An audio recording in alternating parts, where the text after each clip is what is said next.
নমস্কার, কবিতাকুঞ্জ ইউটিউব চ্যানেলে আপনাদের সকলকে স্বাগত।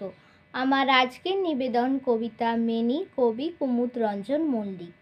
মেনিটাকে দেখছি না কই তো, মাছ খায় হাঁড়ি থেকে, লাভ নাই কিছু রেখে, রাখা দায় দুধ দই তো। সব বাড়ি সব ঠাই গতি যে, নিত্য সবার করে ক্ষতি সে।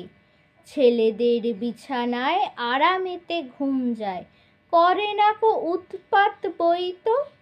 দোষ ছাড়া গুণ নাই বিন্দু, তবু কি আকর্ষণ বুঝিতে পারে না মন, ছেড়ে দিতে চায় না কো কিন্তু। চলে গেল গোটা দিন রাত্রে, আঁখি তারে ফিরিতেছে হাতরে। কোথা গেল পথ ভুলো, কাঁদিতেছে ছেলেগুলো, পৃথিবীর ঝঞ্ঝাট ওই তো। নমস্কার। যারা যারা এখন আমার ইউটিউব চ্যানেল কবিতাকুঞ্জকে লাইক শেয়ার সাবস্ক্রাইব করেননি, তারা চটপট আমার ইউটিউব চ্যানেল কবিতাকুঞ্জকে লাইক শেয়ার সাবস্ক্রাইব করে পাশে থাকা বেল আইকনে ক্লিক করে দিন। দেখা হবে পরবর্তী ভিডিওতে। ততক্ষণ সকলে ভালো থাকুন, সুস্থ থাকুন। নমস্কার।